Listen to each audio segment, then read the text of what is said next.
próximo palestrante é o Adilson Pepino, que vai falar para nós, compartilhar conosco a experiência do projeto Beija-Flor da Amazônia, que trabalha pela recuperação de nascentes e a produção de água aqui em Rondônia e também em outros estados.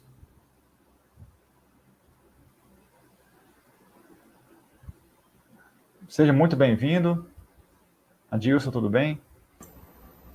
Oi, obrigado. Tá? Eu que agradeço a participação. Nosso boa tarde a todos. Nossos agradecimentos ao Denis, o analista do setor de transferência de tecnologia da Embrapa, de Porto Velho, a oportunidade de levar a todos o projeto Beija-Flor da Amazônia através desse curso online, né, desenvolvido por essa renomada instituição de ensino Embrapa Rondônia. Eu vou abrir a apresentação, Henrique. Você vai abrir por aí?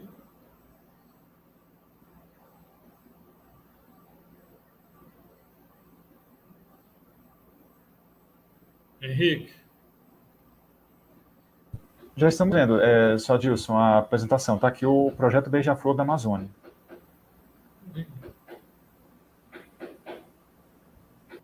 Como que a gente vai passando os slides? Você vai passando por aí ou eu vou passando por aqui?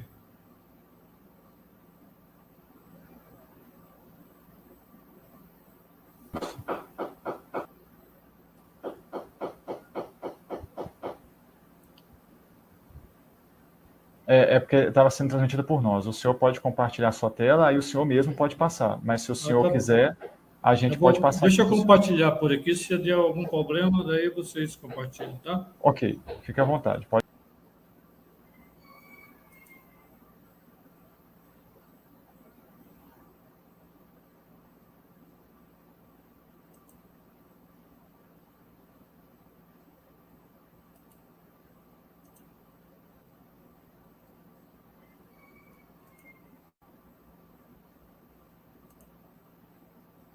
Tudo ok? Henrique? Estamos vendo a apresentação, Pepino. Sim. Beleza, então. Obrigado. Veja bem, senhoras e senhores, a geração atual, em várias regiões do planeta, está enfrentando sérias dificuldades ao acesso à água potável. Vamos tentar visualizar como será esse cenário do acesso das futuras gerações à água potável. Nós acreditamos piamente que a sociedade em geral precisam promover ações urgentes no tocante à conservação, preservação e recuperação de áreas degradadas. Veja bem, senhoras e senhores, nós poderíamos ter preparado uma apresentação para demonstrar a todos e a todas informações de áreas degradadas e apresentar as principais causas de toda essa degradação. Existe muita crítica hoje espalhada por todo o continente, né, sobre recuperações, de devastação, enfim, tudo. Mas nós preferimos levar a todos e a todas imagens de algumas propriedades que adotaram o projeto Beija-Flor e algumas metodologias adotadas na implantação e condução do projeto Beija-Flor. O nosso tema de hoje, revitalizar, é uma ação necessária? Nós acreditamos que é mais do que necessária. Todos precisam abraçar essa causa. A população em geral, não só os técnicos, as instituições de fomento, não, toda a população, porque todos precisam de água. Tá? Algumas pessoas, e até mesmo profissionais da área, acreditam que adotar o isolamento de uma área degradada é suficiente para recompor uma vegetação. Veja bem, gente, transformar uma área degradada em um ecossistema é bem mais complexo do que poderíamos imaginar. Em nossa apresentação, iremos entender um pouquinho mais sobre toda essa complexidade Nós contamos com o apoio aí dessa live, a Embrapa Rondônia, Projeto Beija-Flor da Amazônia, Florazetec, produção de mudas nativas e exóticas, Agrocred, consultorias, e SOS Abelha. Tá? A SOS Abelha é da nossa amiga Rosângela, que tem uma parceria fundamental com o projeto Beija-Flor da Amazônia. Então, pessoal, meu nome é Adilson Pepino, consultor florestal da empresa Florazetec, juntamente da Agrocred. Estamos aí na área ambiental há mais de 30 anos, praticamente já com 38 anos, caminhando para os 39 anos, com alguma experiência aí na silvicultura de mogno, teca, eucalipto, pinos, pau de balsa e paricá. O projeto Beija-Flor da Amazônia, nós adotamos o codinome devido à fábula do beija-flor. Veja bem, um belo dia, não se sabe de onde, surgiu um incêndio de grande proporção em uma mata nativa. A bicharada entrou em debandada. O único animal que tentou controlar o incêndio foi o beija-flor. Ele voava desesperadamente em direção ao rio, captava aquela pequena gotícula de água e retornava ao local do incêndio. Despejava aquela gotícula de água e retornava novamente ao rio.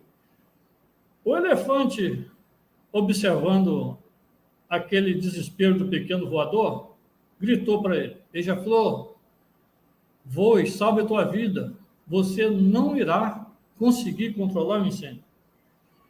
O beija-flor, na maior simplicidade, respondeu ao elefante: nobre colega, tenho certeza que não irei controlar ou apagar o incêndio, mas estou fazendo a minha parte.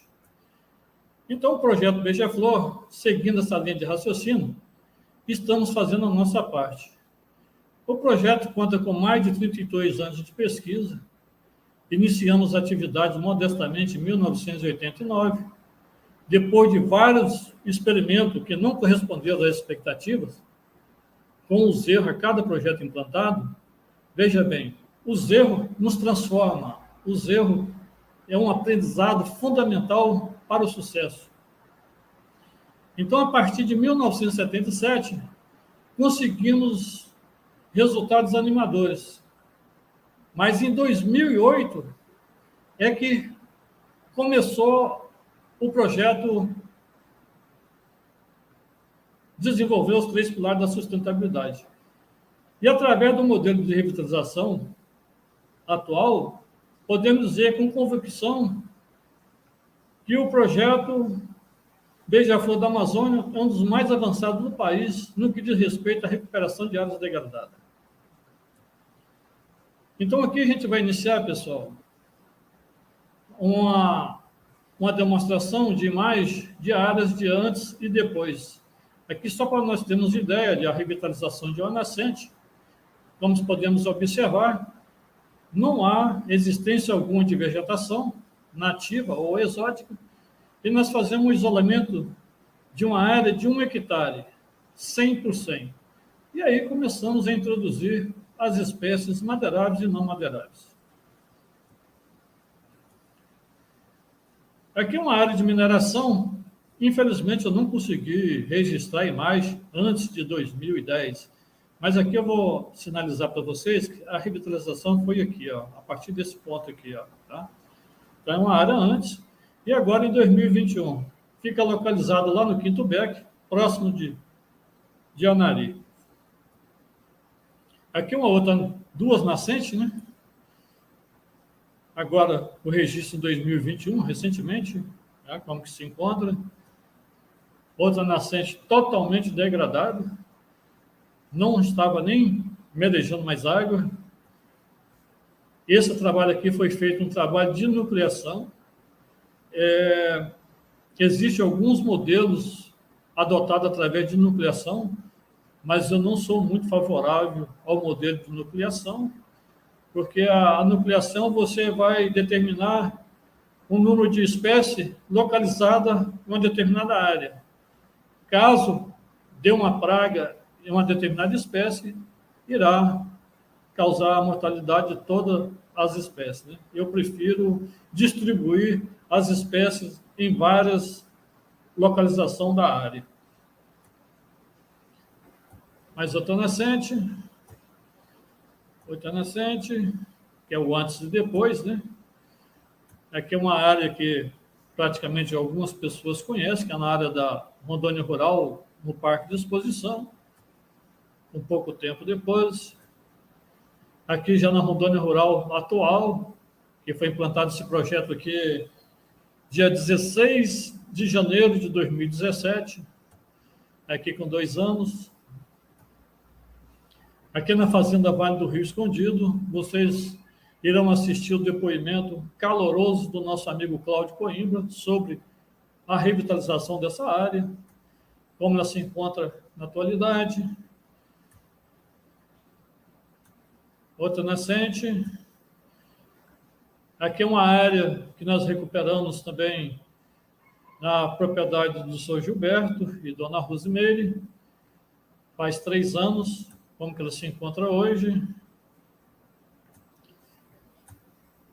Mas para iniciar o nosso projeto, pessoal, eu preciso de explanar a todos o conceito do projeto Beija-Flor. Tá? Veja bem, existem vários modelos de sucesso adotados em restaurações de áreas degradadas espalhados por todo o Brasil. Nós iremos explanar todos os conceitos do projeto Beija-Flor tem sobre restauração. Existe uma enorme complexidade por trás de uma restauração, pessoal. Se observarmos a floresta nativa preservada com mais propriedades, passaremos a entender toda essa complexidade. Veja bem, grande parte da cadeia alimentar em uma floresta nativa se encontra às margens dos igarapés, rios, nascentes e até onde a água vai no período das enchentes. Através dos anos e a cada projeto implantado, visualizamos que recuperar a degradada não é só produzir uma vegetação. Passamos a entender que seria necessário desenvolver um ecossistema. Precisamos visualizar um ambiente que seja hospitaleiro para as espécies da fauna, ou seja, a biodiversidade. A área revitalizada possa proporcionar no futuro um ambiente que seja adequado para a moradia das espécies da fauna. E como isso é possível? Introduzindo na área degradada uma combinação de espécies madeiráveis e não madeiráveis. Entendemos que é praticamente impossível o técnico desenvolver um ecossistema igual ao da natureza. Mas o projeto Beija-Flor da Amazônia procura copiar e se aproximar o máximo possível desenvolvido pela natureza. Através desses conceitos, a produção de água potável irá acontecer naturalmente. Espécies pioneiras. A escolha das espécies pioneiras é fundamental para o sucesso da restauração. Ou seja, o projeto Beija-Flor da Amazônia procura introduzir na área espécies pioneiras que possam contribuir com várias funções dentro da área. Cada espécie tem suas particularidades e função na recuperação. Por exemplo, controle de erosão, umas espécies pioneiras com sistema radicular agressivo, nós iremos controlar a erosão. E controlando a erosão, nós vamos sanar 2 problemas, que é o sedimento e o assoreamento de nascentes ou rios. Tá? Proteger as espécies tardias da insolação, porque todo técnico que tem conhecimento, que está cultivando determinada espécie, quando ele introduz uma determinada espécie a pleno sol, tem conhecimento que o sol vai fazer com que a espécie tenha um desenvolvimento estagnado. Então, você protegendo a da insolação, teremos um outro desenvolvimento. Obrigar as espécies tardias a entrar em competição em busca de eliminação. Essa é uma função fundamental, porque um jatobá, um ipê branco, um ipê amarelo, ele entrando em competição em busca de eliminação, terá outro incremento médio anual. Isso você pode ter certeza, tá? Desobstruir nascentes assoreadas, abertura de clareira para o desenvolvimento do incremento médio anual das espécies tardias através do desbaste. Essa função é a última função das espécies pioneiras. Tá? Quebra de vento na área. Quando surge ventania, as espécies pioneiras também têm essa função de efetuar quebra de vento para que a ventania não cause dano nas espécies tardias. Quebra de impacto visual. Isso é fundamental. Quando nós vamos visitar uma área degradada, o que nós vimos primeiro? O impacto visual. Então, em 5, 6 meses, nós precisamos de quebrar esse impacto visual. Então, as espécies pioneiras têm essa função porque tem um desenvolvimento precoce. E a função mais importante, armazenamento de água. As espécies pioneiras precisam, tá, dessa função. Beleza? O projeto Beija-Flor também adota o cultivo de várias espécies nobres. Uma forma encontrada de proteger essas espécies da extinção e com o objetivo de atender novas restaurações através do banco de sementes disponíveis no futuro. Produção de alimentos. Esse é um divisor de água, pessoal. Nós vamos produzir o quê e para quais espécies da fauna? É um dos maiores desafios em restaurações. A complexidade está justamente na escolha das espécies e como efetuar a distribuição das espécies produtoras de alimento e número de plantas de espécie na área. O projeto Beija-Flor da Amazônia adota várias espécies frutíferas e madeiráveis com esse fim, em particular, espécies que sejam atrativas a pássaros e morcegos. Entendemos que, ao longo dos anos, os pássaros farão a diferença na área revitalizada, ou seja, contribuir com a dispersão de semente de espécies nativas, contribuindo assim com a regeneração natural. Além dos objetivos citados, precisamos visualizar a viabilidade econômica da restauração. O projeto Beija-Flor da Amazônia adota as culturas anuais e perenes e ainda conta com outra fonte de renda que é fundamental para o sucesso do projeto, ou seja, o apiário. Além de gerar receita ao produtor, o apiário terá outra função importantíssima na recomposição florestal, que é nada mais, nada menos a polinização das espécies madeiráveis e não madeiráveis, contribuindo significativamente com a produção de alimento e melhoramento na qualidade e produção das sementes existentes na área. Então, pessoal, agora a gente vai iniciar aqui uma fala sobre as metodologias adotadas. Primeiramente, o mix de espécies madeiráveis e não madeiráveis. O que é esse mix? Ele consiste no planejamento das espécies e número de plantas por módulo. O módulo que eu falo, pessoal, é 1 hectare. Tá? Então, veja bem, quantas plantas por espécie eu vou introduzir na área. Um exemplo, o mogno. O mogno, nós temos conhecimento que ele tem um predador natural, a Ripsipila glandela, que ataca a ápice dela, danificando a muda, ou seja, a planta vai bifurcar. Então, eu não posso introduzir uma quantidade considerável. Eu introduzo na área 3 a 4 plantas de mogno, tá? E tenho muito cuidado ainda para combater a Ripsipila. A castanha, por exemplo, eu só introduzo 4 mudas de castanha, tá? Para iniciar a revitalização da nascente, primeiramente nós precisamos efetuar a demarcação da nascente. Como nós fazemos essa demarcação? Vamos identificar o olho principal da nascente, aquele que vai produzir mais água, e esse levantamento é efetuado a partir da segunda quinzena de fevereiro e março, porque é o período de alagamento. A água está na carga massa, o lençol freático está alto. Então, nós conseguimos identificar aonde está o olho principal. E quando nós fazemos essa demarcação, piqueteamos aqui acima do olho principal, medimos 70 metros acima, 50 metros em ambas as laterais e 30 metros abaixo do olho principal e efetuamos a implantação das espécies madeiradas e não madeiradas.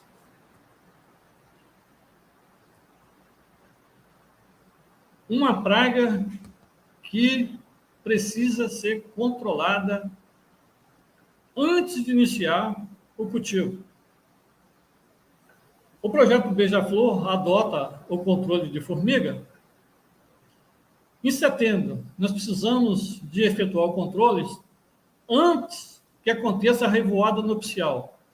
Porque nós efetuando o controle antes da revoada, nós iremos eliminar centenas e centenas de novas futuras rainhas.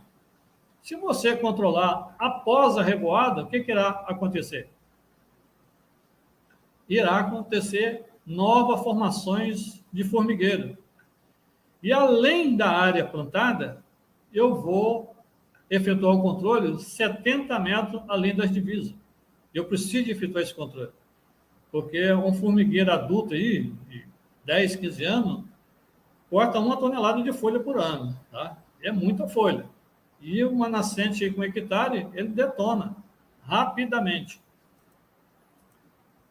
Outra praga que nós precisamos controlar na implantação do projeto é o controle de cupim. Tem várias espécies que é atrativa ao cupim. Tá? Então, precisamos ter cuidado nesses dois insetos.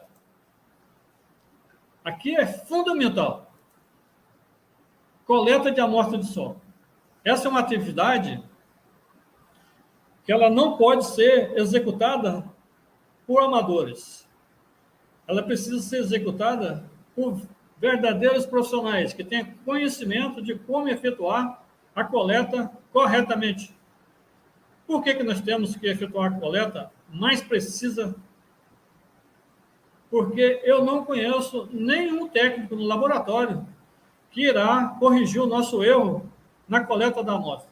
Nós efetuamos essa coleta, encaminhamos ao laboratório, o laboratório irá nos fornecer um laudo da deficiência do solo e nós vamos adequar o solo de acordo com a necessidade das plantas. E a dosagem será conforme a recomendação do laboratório, tá? Do laudo, do laboratório. E aí? Se tiver errado, nós vamos ministrar a dosagem equivocadamente e a planta não irá corresponder. Isso aqui é uma metodologia que nós adotamos, mas a fim de nos resguardar. Por quê? O análise da água, microbiologia e física e química, conforme a recomendação do CONAMA, nós adotamos o controle de gramínea, o herbicida, e somos altamente criticados devido ao uso de herbicida. Mas as pessoas que nos criticam, eles não perguntam como que é adotada a metodologia na condução desse controle da gramínea. Então, nós fazemos uma análise da água antes de iniciar a atividade do controle da gramínea e pós a restauração da área, porque o laboratório irá nos fornecer um laudo das propriedades de microbiologia dessa água e após. E eu tenho, assim, uma prova que o uso do herbicida não irá causar danos, tá? Contaminação da água. Isso conforme a metodologia que nós adotamos na aplicação do herbicida. Tá? Demarcação do alagamento. Essa metodologia, nós adquirimos ela através dos anos, depois de vários resultados que não surgiram efeito. Por quê? Vamos só sinalizar aqui com o mouse. Vamos imaginar que o leito do rio aqui, nós vamos iniciar a revitalização a partir desse ponto. Vamos revitalizar 30 metros, tá? De largura.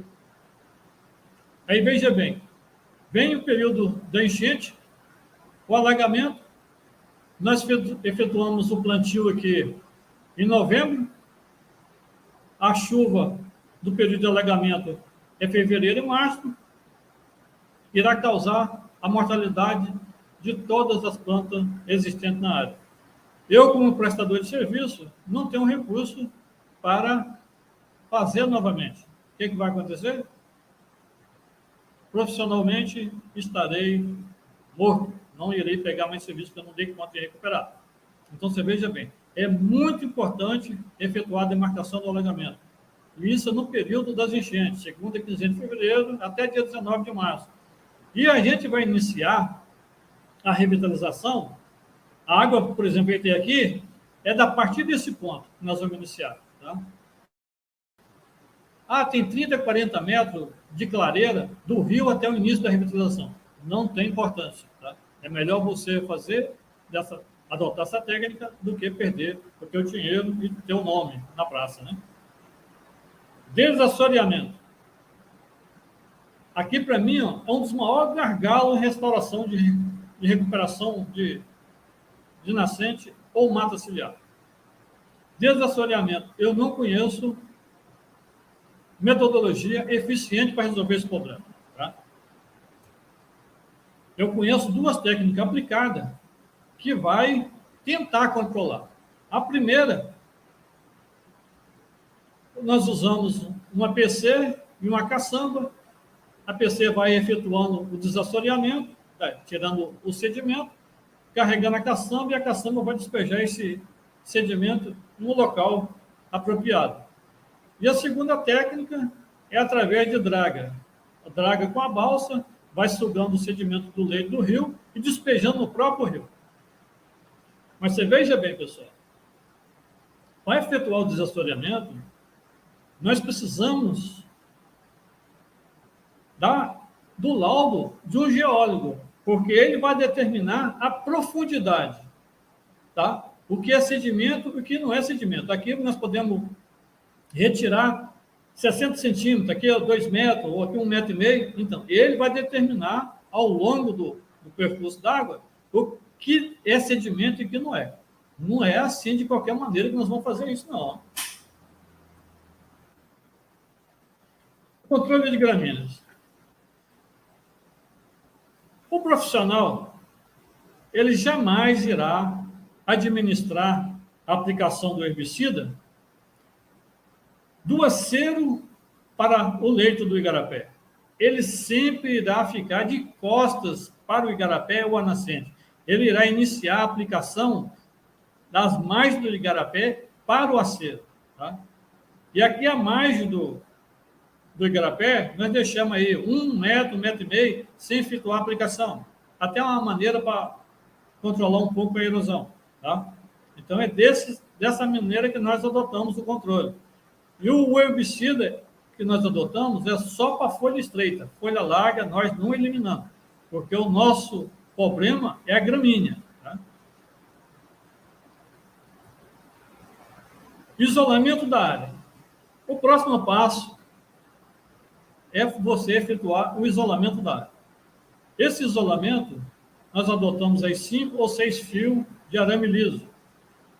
E antes de você efetuar o isolamento da área, precisamos pesquisar se na área existe capivara. Se existir capivara, além do arame liso, nós precisamos de adotar o arame farpado. Colocar aí 5, 6 fios de arame farpado, uma distância do outro de 10 centímetros, tá? A capivara, ela não pula, ela só passa. Então, isolando aqui, 60 centímetros de altura é o suficiente para que a gente não deixe a capivara entrar na área, porque a capivara irá detonar todo o plantio. Tá? 90% das plantas ela irá depredar. Demarcação do coveamento. Feito o isolamento, nós iremos iniciar a demarcação do coveamento, ou seja, a construção do berço. Esse berço é aproximadamente 55 a 60 centímetros de profundidade, de 40 por 40. Nós adotamos um cordão alinhador de 100 metros de comprimento e, conforme o espaçamento determinado, nós iremos demarcar o espaçamento. Aí o trabalhador com o enxadão faz essa demarcação para que a gente venha com a máquina depois efetuar o perfuramento. Olha aí como que fica. Aí foi feito o coveamento, vamos observar, todo alinhado, tá? Aqui nós temos assim um esqueleto da distribuição das plantas e nascente. Veja bem, essa setinha azul aqui, ó, é a espécie pioneira, tá? Eu inicio ela com 3x6, depois repito com 3x12. Nessa linha de 6 metros aqui, eu introduzo uma linha de eucalipto, tá? Que é outra espécie pioneira. E no intervalo aqui de 3x6, eu introduzo as espécies tardias. Um exemplo aqui, que espécie que é essa aqui? Vamos marcar aqui. Hiperrosa. Aqui, paineira, jatobá e assim por diante, tá? E aqui o croquis, o esqueleto formando da mata ciliar, seguindo em linha diferente da nascente. E na margem do igarapé, nós introduzimos o açaí, tá? Toda a margem do igarapé e toda a linha, finalização do alinhamento, é uma muda de açaí. Tá? É uma maneira de gerar receita ao produtor e alimento para as espécies da fauna. Adubação profunda. Essa área aqui, como foi uma área desassoreada e mexida em todo o solo lá, nós precisamos de efetuar adubação orgânica, além da química, né? Nós introduzimos aqui 50% do próprio solo da área e 50% de adubo químico.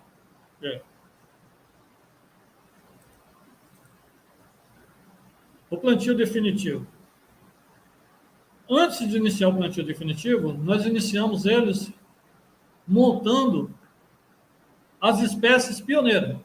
Distribuímos as espécies pioneiras na área e, posteriormente, iremos introduzir as espécies tardias, já determinada a localização das espécies tardias, tá? Onde será introduzida.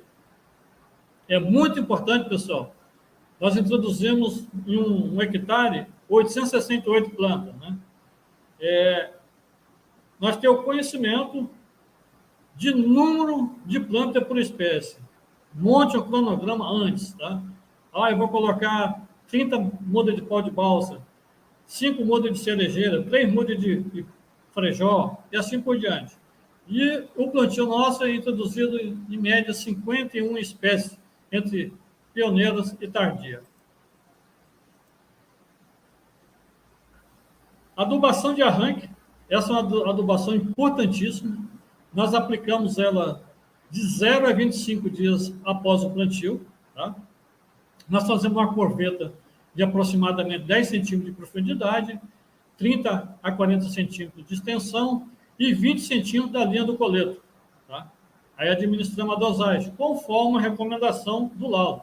650 gramas, 200 gramas, vai depender do laudo, tá? Aí nós administramos.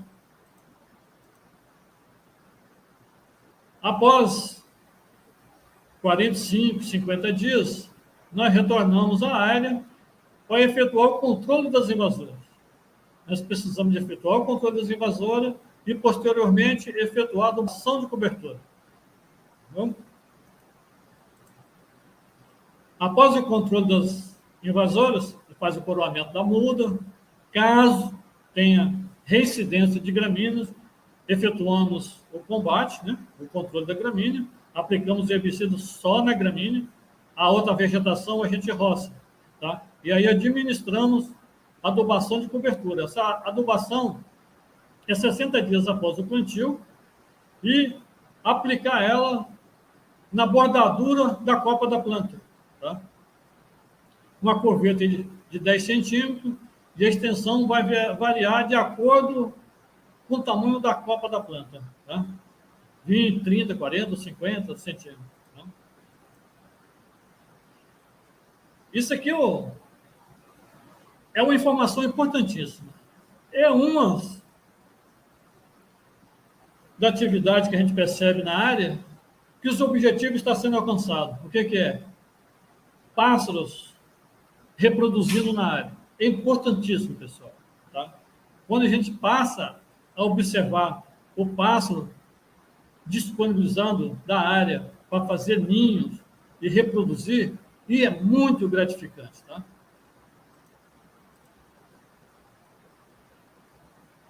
Vossoroca e erosão. Essa imagem aqui, felizmente, ainda não está acontecendo em Rondônia. Tá? Essa é uma imagem lá em Governador Valadares. Pode observar que estamos em pleno período de chuva, que a vegetação está verde, né? E a vossoroca e erosão, olha para você ver o tipo de solo. Não existe nada, nem gramínea. Esse é um dos maiores problemas na região sudeste. Vários técnicos e até o Estado está preocupado em revitalizar as nascentes e as matas ciliares. E não estão olhando esse problema. Um dos maiores reservatórios de água é os morros. É os morros e as plantas. São os reservatórios de água. O morro descampado, sem vegetação alguma, não tem reserva de água. Tá? A água está indo embora. Plantando água na propriedade rural é uma atividade importantíssima. Tá? Nós precisamos levar ao produtor rural essa informação. Existem várias metodologias para se plantar água na propriedade rural. Por que devemos plantar água na propriedade rural? Veja bem, o que ocorre? Está ocorrendo aqui agora. Uma chuva, tá? Uma imensa chuva aqui. A água está batendo nesse solo compactado e está indo embora. E nós precisamos armazenar grande parte dessa água da chuva. E como nós vamos fazer isso? Através de reservatório seco. Antes de você efetuar o reservatório, nós precisamos de efetuar o estudo do relevo da área, por onde a água está correndo com maior velocidade. Aí nós fazemos esse tipo de açude. Por exemplo, vamos imaginar que essa cerca aqui, ó, é o local que a água está correndo. Então, nós fazemos um reservatório desse lado, mais uns 50 metros do outro lado, e assim por diante. Um reservatório desse aqui, com capacidade de 300 ou 400 mil litros de água, a água vai infiltrar no solo. Logo à frente, vocês vão ver como é importante plantar água na propriedade rural. Não só na propriedade rural, né? A área urbana também, a população precisa também de armazenar água da chuva. Tá? Essa é outra técnica que nós adotamos com PC. Aí nós vamos efetuar uma escavação de 40, 50, 60, 1 metro de profundidade, vai depender do volume de água descido nessa propriedade, né? E assim. Mas uma das mais eficientes é essa aqui, ó. Curva de nível. Veja bem, pessoal. Aqui nós registramos essa imagem. Exemplo, hoje, tá? Amanhã, olha que jeito que está, tá? O solo absorveu toda a água da chuva. Uma extensão aqui de 300 metros, né? Foi efetuado 3 curvas de nível. Olha o tanto de água que o solo absorveu. O que nós vamos fazer com essa água? Esse solo, absorvendo essa água, irá contribuir com a produção de água na nascente. Tá? E uma informação mais importante, nós iremos eliminar o sedimento que irá assorear a nascente ou igarapé.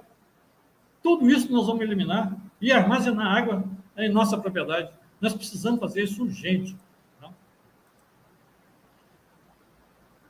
O projeto aí, como eu disse anteriormente, a última função da espécie pioneira é o desbaste. Nós adotamos o desbaste através do anelamento da planta. Tá? Vocês observem anteriormente, ó, anelamos essa planta aqui, ó. Olha o diâmetro dessa planta aqui. Olha como ficou, tá? Isso em menos de 1 ano, pessoal, menos de 1 ano. Então, nós precisamos de efetuar o desbaste, conduzir a floresta no futuro, até uns 10 anos. Depois, por si só, através da regeneração natural, nós abandonamos essa área e a área já está revitalizada, se transformou numa verdadeira mata remanescente. Esse aqui é outro problema gravíssimo, tá? Eu sempre comento e levo pedrada por causa disso, que é o controle de plantas aquáticas. Rondônia tem um problema seríssimo. Tá? A maioria dos produtores não vão gostar dessa informação, porque ele contribui demais com a reposição da pastagem no período da seca, que é o bico de pato. O bico de pato, pessoal, é um terror para igarapé, para represa, tá? Enfim, o bico de pato, ele vai criando a massa verde e vai secando. Suponhamos que o lago tenha 1,5 m de profundidade. O bico de pato, a hora que ele alcançar o solo, o leito do igarapé, o sistema radicular, ele vai acabar com a tua represa. Tá? Isso é fato. Então, nós precisamos fazer o controle de plantas aquáticas. Eu até sugeria essa opção para conscientizar a classe produtora sobre esse grave problema. Tá? E isso não fica barato, pessoal. Por exemplo, se na margem de um rio, onde tem uns reservatórios de água, aí você precisa de uma balsa, um APC, uma caçamba e uma carregadeira. Tá? Já pensou o custo para efetuar o controle de uma área dessa aqui, ó, de 1 hectare e meio? É altíssimo. E eu acredito que a maioria dos produtores rurais do estado de Rondônia não tem recurso suficiente para efetuar essa atividade. Tá?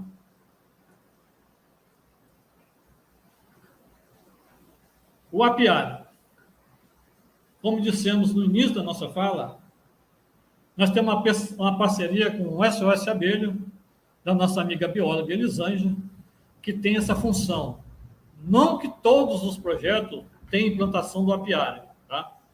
Veja bem, isso vai depender do produtor, se ele quiser ter essa receita na sua propriedade.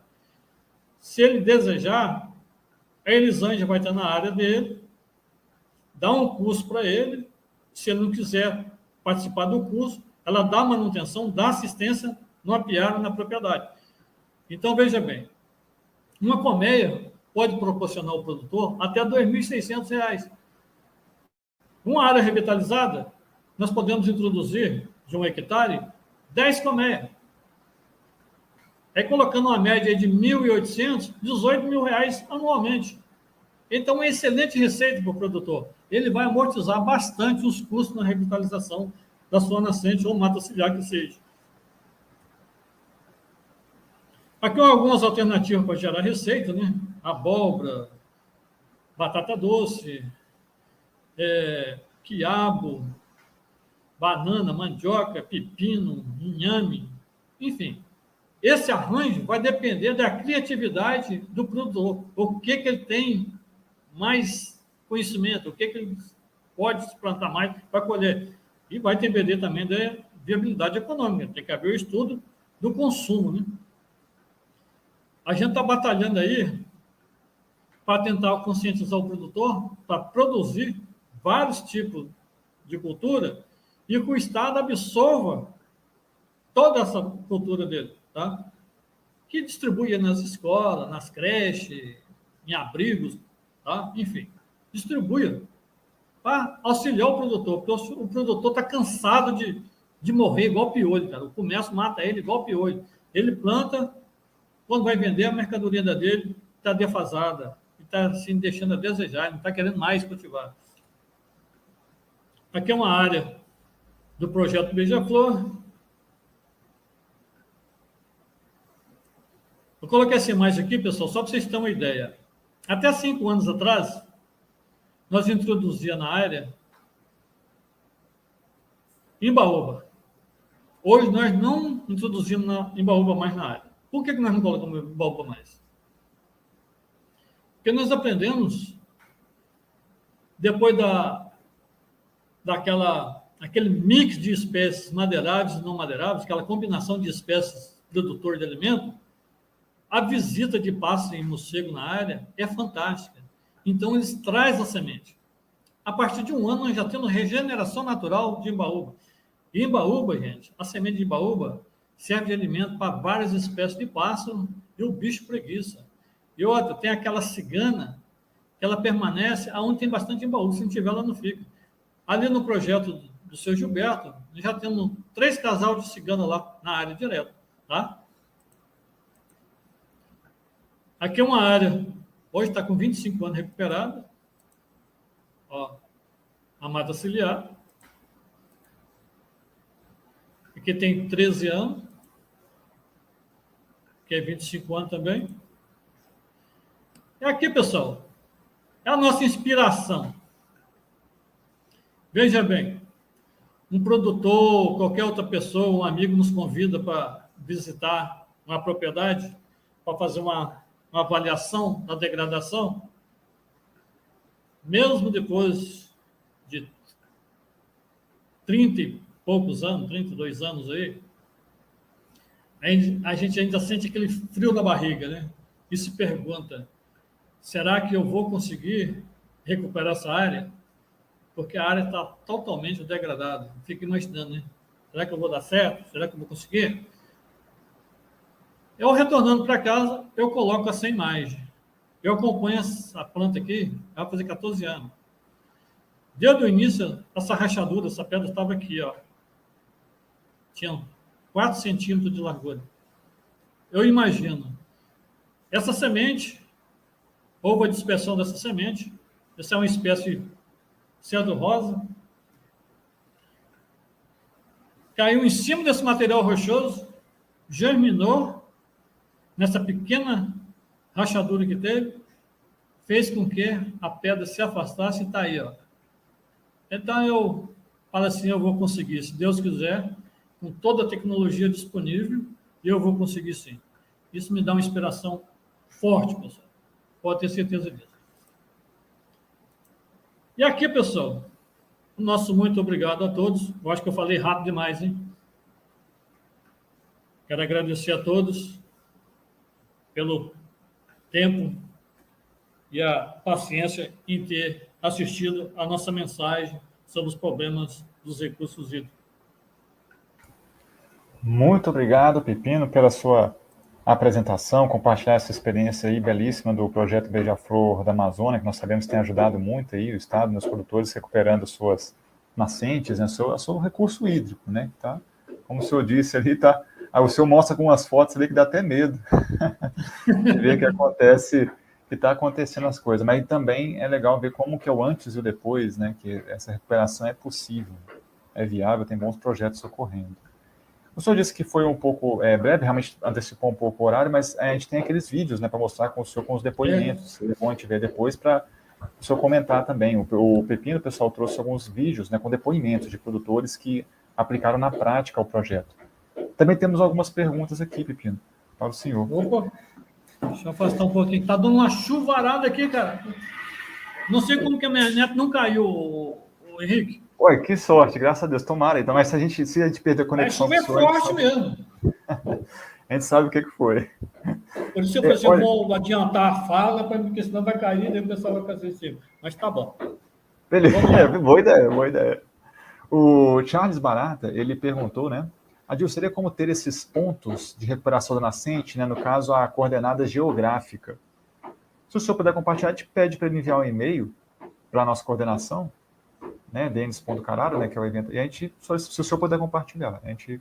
Posso sim, Tá, Charles, então manda um e-mail para a gente. A maioria dessas imagens de satélite aí tem. As imagens, as próprias imagens ali do Google já dava para ver a coordenada. Perfeito, perfeito. Então dá para retornar ali. Mas nós temos recuperação lá em Porto Velho, lá na propriedade do Dr. Celso, né? 12 nascente, né? Que não foi introduzido na área, porque lá não consigo registrar a imagem de 6 anos atrás. Tem Pimenta Bueno, Presidente Médici Zema, aqui em Paraná só foi uma área, quer dizer, 2 áreas, né? Aí tem Carilândia, Rio Crespo, Jaru, Ariquemes. Não, o estado inteiro, né? Jorge Teixeira. Aí, né? Baratão, a gente compartilha com o senhor, desculpa, Barata Charles, né? A gente compartilha com o senhor, então, o senhor pode voltar nas imagens e ver ali os pontos, né? Para fazer um monitoramento, ver se o senhor quer revisitar a área, né? Uhum. Geraldo, agora uma pergunta do Geraldo Brito, né? Ele faz um comentário, uma pergunta interessante aqui, que está acontecendo lá na Paraíba.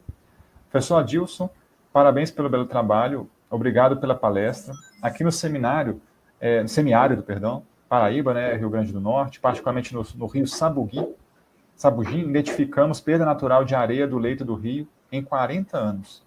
Já há perda de mais de 1 metro de lâmina de areia. Não temos conhecimento de nenhum trabalho com este tema. O senhor já ouviu falar em algo parecido? O que o senhor nos orientaria? Não ouvi falar ainda não, Henrique. Perca do leito, do igarapé, do sedimento, indo embora? Eu acho que é o contrário de assoreamento, não é, Geraldo? É como se, ao invés de estar entrando água, sedimentos no rio, né, ele está perdendo sedimentos, né, profundidade. O Denis aqui, né, o nosso especialista em irrigação, talvez possa me corrigir, mas acontece também, né, Geraldo, não sei se é o caso, de a velocidade, né, você ter verdadeiros rios, né, que correm debaixo de outros rios. E a velocidade do rio, ela varia, né, assim, ao longo da profundidade.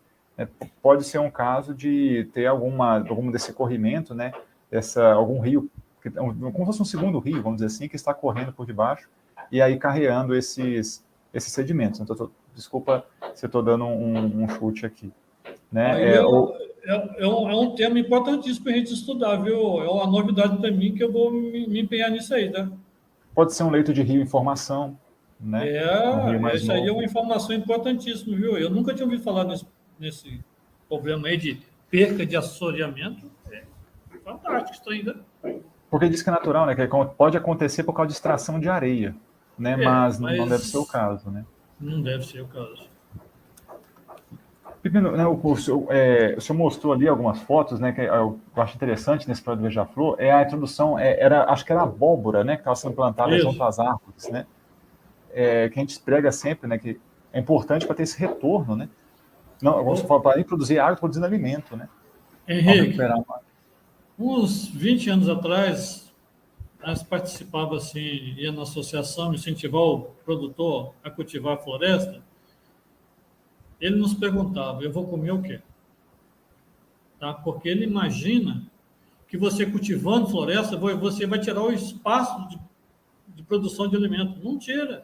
Você entendendo? Você tem um leque de opções para produzir inhame, batata doce, melancia. Tá? Na Rondônia Rural, nós demonstramos isso para o pessoal. Tá? Quiabo, mas sempre aquilo que eu falo, a viabilidade econômica. Tem que estudar a viabilidade econômica, você produzir e depois não ter para quem vender. Vou ter que vender barato, né? Esse é o problema do Brasil. A gente não quer só alimento, a gente quer barato, né? Então isso dificulta um pouco, né? Até nessa linha de mercados mais conservacionistas, né, orgânicos, né, tem até essa linha de acrescentar o valor, né, daquela conservação, né, que vem em cima de um produto, né, que é comercializado. Né? É uma outra forma de pagamento por serviços ambientais, você embutir no preço do produto, né, aquele serviço ambiental, por exemplo, que você produz um produto de um sistema agroflorestal, de uma recuperação de nascente, uma reserva legal, né, então você embute, né, aquele serviço ambiental naquele custo, né, e aí você transfere isso para o consumidor que está disposto a pagar pela conservação ambiental. Isso é uma outra forma, né? Henrique, e também... tem um comentário aqui do Antônio Collin, que ele está nos corrigindo aqui, que não é conhecida, diga Suma Uma. Não, existe paineira rosa, tá? E a Suma Uma verdadeira. É totalmente diferente. São espécies distintas, tá?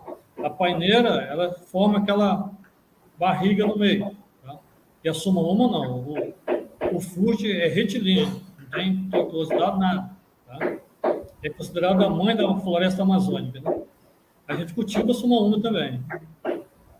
É aquela velha coincidência, questão de nomes vulgares científicos, né? Se eu não me engano, as espécies, se você fosse olhar, talvez Ceiba Suma Uma e Ceiba Pentandra, né? Seriam as espécies, né? Ceiba Pentandra seria paineira, vamos dizer assim, e a Ceiba Sama Uma seria a Suma Uma, né? Mesmo, né? Então, mas realmente utiliza os nomes vulgares para as duas, né? Pepino, podemos passar... desculpa, só um comentário, né, que é interessante o senhor mostrar nessa iniciativa do Projeto Beija-Flor, o senhor mostrou, né, de fato, na verdade, só gostaria de reforçar, né, o pessoal percebeu que ele utiliza espécies exóticas também na preservação, que é permitido pela legislação, mas às vezes algumas pessoas têm medo, né, têm receio, né, Pepino? Mas mostra aí o benefício, ele mostra que faz depois o clareamento, a espécie ajuda na mato-competição, né, controlar a mato-competição. Então, uma série de benefícios que a introdução de espécies exóticas como Deixa eu te falar só algumas funções do uso do eucalipto. Sistema radicular agressivo. Tá? Ele já 6 a 8 meses, você tem conhecimento disso, ele já está com o sistema, as radículas já bem avançada e o pivotante também. Desenvolvimento precoce. Irá proteger as espécies tardias da insolação e fazer com que as espécies tardias entrem em competição. Abertura de claria para as espécies tardias ter o desenvolvimento e incremento. A altura já conseguimos alcançar 12, 15 metros de altura. Tá? E sem falar no armazenamento de água. Porque o eucalipto, além dele ser aquela bomba de puxar o lençol freático mais para cima, ele está lançando na atmosfera 1 a 2,5 litros de água por dia. Tá? Não é que o eucalipto Então ajuda vai nessa perder regulação do ciclo hidrológico, né? Outro dia eu estava discutindo mais um... Eu discuto muito com o nosso amigo Marcelo, tá? Sobre isso aí. Ele estava falando sobre lei de pequenos produtores, só 15 metros em volta do nascente. Eu falei, Marcelo, está errado essa lei. Não tem como. Aí ele falou assim, está certo, desligou o telefone. Daí nós fomos visitar uma área que ele está acompanhando já tem um ano, desde quando ele iniciou a atividade lá. Eu falei, Marcelo, que dia você ficou bravo comigo e desligou o telefone. Agora eu vou te explicar o porquê que não pode ser 15 metros. Ele falou, Pepino, mas é lei. Eu falei, mas quem fez a lei está errado. Vamos supor, Marcelo, que você tem um poço de 10 metros de profundidade, você coloca uma bomba nesse poço de meio CV. Você vai conseguir jogar água a nível do solo com essa bomba de meio CV? Você não vai conseguir. É as plantas, cara. As plantas têm que puxar o lençol freático para cima. E você precisa de muita planta, não é só uma ou duas plantas. Se plantando 15 metros aí, é a bomba de meio CV. Tá entendendo? Aí ele, olhando para esse lado, tá certo. Mas não é não, é verdade. Desculpa, eu não peguei o nome desse, né, SOS Abelha em Foco, né, comentando, né, que é a família das Cucurbitáceas, né? É a minha família, é a minha parceira, eles dois. Então, a presença das abelhas é importantíssima, né, nesse processo. Que é um dos serviços, né, que se presta, né, a mata ciliar, a reserva legal, de fornecer polinizadores para as lavouras, né, que são altamente dependentes desse polinizador. E as espécies ali do projeto Beija-Flor, né, Jatobá, Copaíba, Ipê, você já imaginou a polinização, a qualidade da semente que será produzida nessas áreas? Entendeu? Fantástico. Pepino, muito obrigado, né, pela apresentação. Eu só poderia ficar mais um pouquinho para a gente ver os vídeos, né, dos depoimentos do senhor. Talvez alguém queira comentar sobre algum... Vamos ver o vídeo, depois eu vou fazer as considerações finais. Bacana. Então vamos lá, pessoal. Vamos assistir aos vídeos que o Pepino trouxe para compartilhar conosco sobre depoimentos, né, de produtores que foram atendidos pelo projeto Beija-Flor da Amazônia e sentiram seus benefícios.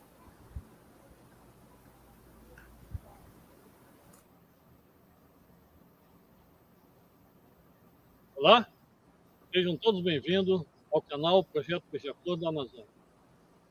Meu nome é Adilson Pepino, consultor florestal da empresa Florazetec, Serviço Tecnológico Reflorestal da Amazônia.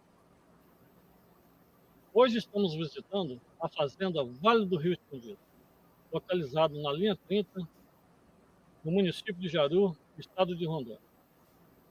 O motivo da nossa visita era para registrar o depoimento do visionário, produtor e empresário Cláudio Coimbra. Por que visionário? Em 2008, o empresário percebeu que a tua propriedade no futuro poderia ter sérios problemas com acesso à água potável. Então ele contratou a empresa Florazetec para que recuperasse algumas áreas degradadas que se encontravam em tua propriedade. Porque a água é de vital importância na propriedade dele, porque ele tem vários segmentos de produção. Veja bem, ele produz carne, leite, cacau e piscicultura, produzindo o tambaqui e o pirarucu.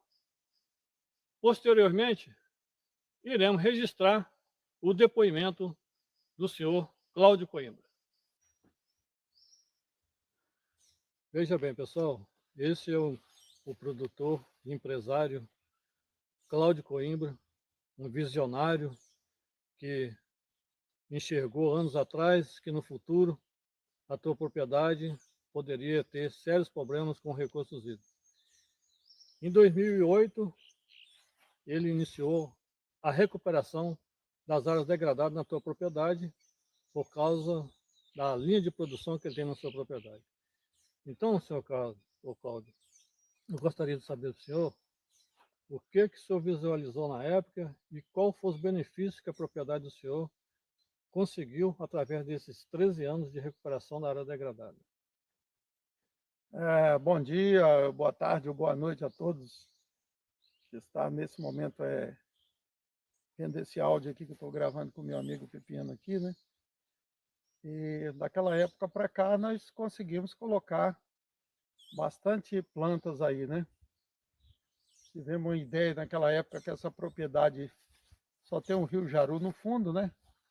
Onde tem 850 metros dos dois lados de mata nativa. Preservamos esses morros, igual vocês estão vendo no fundo aqui atrás, né? E outros morros da propriedade. E a água que tem na região de pastagem, igual você conhece aí, né, Pepino? Era uma água muito suja, que é Rio Escondido, se chama Rio Escondido isso aqui, porque o rio realmente era um rio muito pequeno e nós criamos aqui 56 divisórias de água nessa propriedade para fazer as divisórias de pastagem, né? Na época da seca, aqui nós tínhamos problema aqui de água suja, andava cãibra na urina das vacas, né?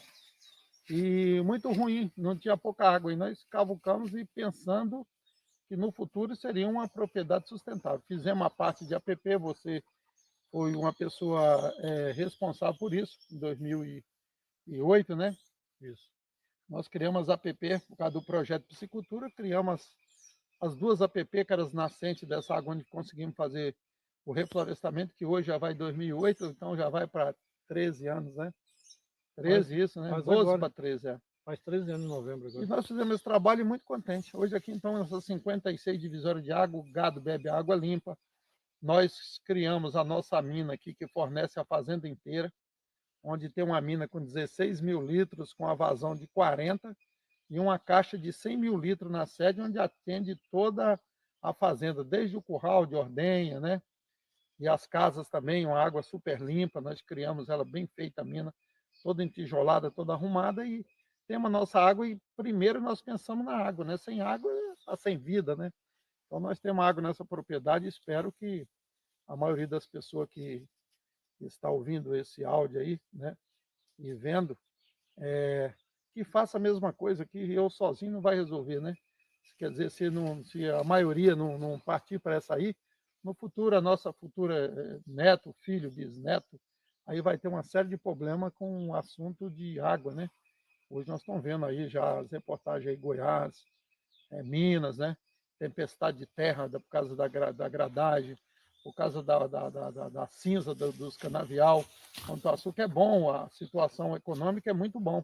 Ter a cana, ter a soja, ter tudo, mas temos de pensar num projeto futurista. E nós aqui da Vale Escondido tá pensando nisso desde quando nós começamos a operar nessa propriedade aqui, né?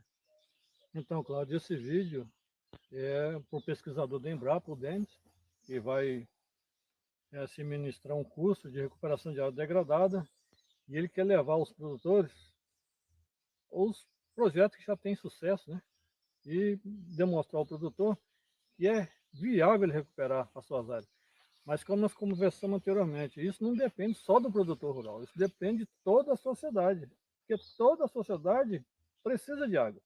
Não é só nós aqui do campo que precisamos de água. Enfim, toda a sociedade.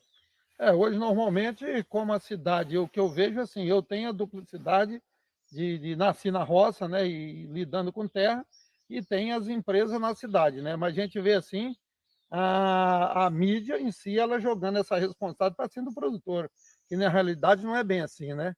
Quer dizer, tudo que sai daqui de alimento vai para a cidade. Então, é uma coisa que eu vejo assim, coletivo, e todo mundo tem que estar junto. O setor público, o setor urbano, o setor rural do agro, tem que estar todo mundo junto para dar certo. Não adianta jogar essa responsabilidade só para o produtor e eu ficar aqui, eu vou receber o quê das minhas matas que eu deixei? Estou pagando imposto, receber o quê do investimento da minha água, né? Então, quer dizer, para fazer a carne, para levar para a cidade lá, para o cidadão comer e achar que eu tenho de fazer tudo sozinho, né? Eu acho que a cidade tem que fazer a parte dela também, igual nós estamos fazendo aqui, né? Concordo plenamente. Quero agradecer ao senhor pela disponibilidade do tempo de produzir esse depoimento e vamos encaminhar o Denis, o pesquisador, para ele demonstrar aos outros produtores, né, a viabilidade de produzir água na propriedade. É isso aí, meu amigo Denis, e quem está aí nesse momento vendo esse vídeo aí, né? Que está o exemplo aqui que nós fizemos isso. Hoje eu durmo tranquilo de saber que a minha propriedade está uma propriedade equilibrada, né? Uma potência produtora de água. É né? uma potência com água aqui que, se secar o Rio Jaru, eu ainda vou ter água aqui para fornecer ainda para as pessoas beber lá, não é isso? É muito gratificante isso para a gente que fez o dever de casa, vamos dizer. Tá bom. Uma das formas de reter a água na propriedade, ou seja, oriundo da chuva, é desenvolver açudes secos, que nós chamamos de plantando água. Através das enxurradas, os açudes secos irão armazenar água na propriedade, fazendo com que a mesma infiltre no solo, dando assim possibilidade da nascente ser revigorada em curto prazo.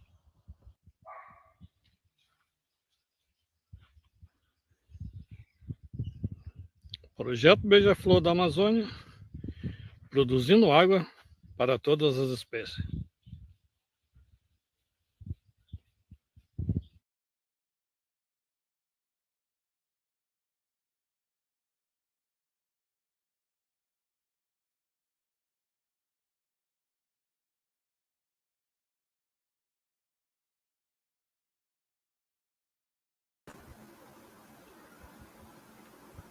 Olá, nossa, interessante depoimento. Eu gostaria de colocar, né, o Antônio já está preparando o próximo vídeo, Adilson, aí a gente já comenta sobre os dois vídeos, né? O pessoal também que está aqui assistindo no YouTube pode também fazer perguntas, né, em relação aos vídeos, que nós voltaremos após o segundo para comentários, ok, pessoal? Pode se à vontade para comentar aqui no chat também. Lembrando aí, né, que estamos, essa penúltima, né, parte do evento, que ainda não preencheu a lista de presença, né, por favor, preencher aí no topo do chat está o link. E agradeço também a grande audiência que tivemos ao longo desse evento. Né, até o momento aqui estamos com 115, já tínhamos 105, e mais de 200 participantes efetivos, né, e contando os diferentes, né, ao longo dos horários. Né. Muito obrigado.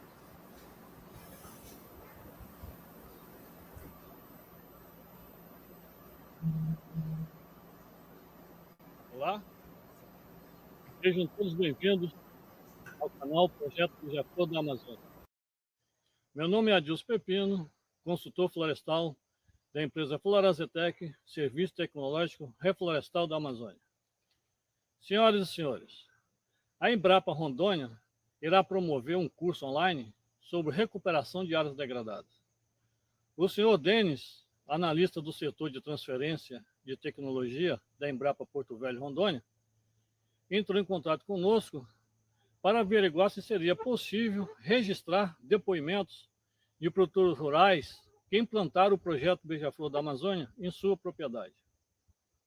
Iremos registrar o depoimento do senhor Gilberto Domingues, proprietário de um sítio na BR-364, no município de Presidente Médici, estado de Rondônia. E o senhor Gilberto irá explanar a todos a importância de recuperar uma nascente em sua propriedade. Olá, pessoal. Nós estamos aqui no sítio São José, no quilômetro 16, via de Paraná Médici, e estamos aqui para compartilhar com vocês nossa experiência sobre a recuperação de nascentes. Eu sou Gilberto. Meu nome é Rose. E nós somos os proprietários aqui do imóvel. Como a nossa propriedade é pequena, nós decidimos implantar um projeto de silvicultura, que nada mais é do que a floresta plantada para extração futura de madeira. E nós optamos pelo mogno asiático, e temos também um pouco de mogno africano, pelo tempo que ele leva. É uma madeira de extração bem precoce, sendo que até com 12 anos você já pode começar a extrair o mogno asiático, enquanto outras espécies levam 20 ou mais, 20 anos ou mais. Quando nós iniciamos o projeto, nós conhecemos o consultor florestal Adilson Pepino, e andando aqui pela propriedade, ele sugeriu que nós recuperássemos uma nascente. E é bastante interessante que normalmente a gente não percebe como a água é importante na nossa vida. É igual a energia elétrica, a gente só percebe quando falta, né? E a nascente que nós tínhamos, ela estava bastante degradada e a gente nem se dava tanto conta disso. Foi aí que, por sugestão, nós decidimos implantar esse projeto de recuperação, e agora a gente vai mostrar exatamente a área lá, a área ciliar, onde foi feita a recuperação e os resultados que a gente já tem com pouco mais de 3 anos em que nós iniciamos o projeto. Nós estamos aqui na área recuperada, e isso daqui a 3 anos era pasto. Hoje nós já temos essas árvores com essas dimensões aqui. É bastante interessante que, tão logo as árvores começam a crescer, você já começa a observar os resultados lá na nascente. Isso daqui representa 1 hectare, é 100%, e nós temos aqui 51 espécies, a maioria é nativa, e 1 ou 2 são exóticas. Uma outra vantagem que eu vejo nesse projeto é que você consegue consorciar uma atividade que eu considero bastante rentável, que é a apicultura. Aqui, com a assessoria da professora Elisângela, nós temos algumas colmeias, e a abelha, a apicultura, tem produtos de alto valor, como, por exemplo, o mel, o própolis, a geleia real, entre outros. Isso comercialmente, sem contar no benefício para a própria área de preservação, de recuperação, que é o processo de polinização entre as espécies que a abelha proporciona. Então, isso é muito legal, a gente vê essa interação entre os insetos, as abelhas, a natureza, os pássaros, os animais, e é um processo, é todo um ecossistema sendo recuperado. Aqui a gente já pode ver o resultado da recuperação da nascente, em que essa área aqui, na época da estiagem, ela secava muito, ela ficava praticamente só um barreiro. E hoje, olha como que ficou com a recuperação. Nessa época ela fica cheia. E isso nos proporcionou um segundo açude, onde vai nos proporcionar o desenvolvimento da piscicultura. Olha, uma represa muito maior, né? Onde a gente vê uma quantidade considerável de água numa região onde não tinha nada, não tinha nem um pouco de água, não tinha nascente. Tudo vem da recuperação dessa área aqui. E é esse o resultado que nós temos desse trabalho junto com o senhor Adilson Pepino. Bem, para finalizar, eu gostaria de lembrar a todos que água é vida. Esse projeto, além da valorização da propriedade, da valorização da terra, propicia o desenvolvimento de atividades paralelas, como a piscicultura, como a apicultura, e sem contar a satisfação pessoal da gente recuperar, além da produção de água, a gente recuperar todo um ecossistema. E além da gente proporcionar um habitat seguro para várias espécies, principalmente de pássaros, que nós não víamos aqui na região. Isso é muito satisfatório, ver a natureza se recuperando de uma forma assim, até surpreendente e rápida. É muita gratidão e a gente fica com a sensação de missão cumprida e deixar um futuro melhor para as próximas gerações. Fizemos a nossa parte.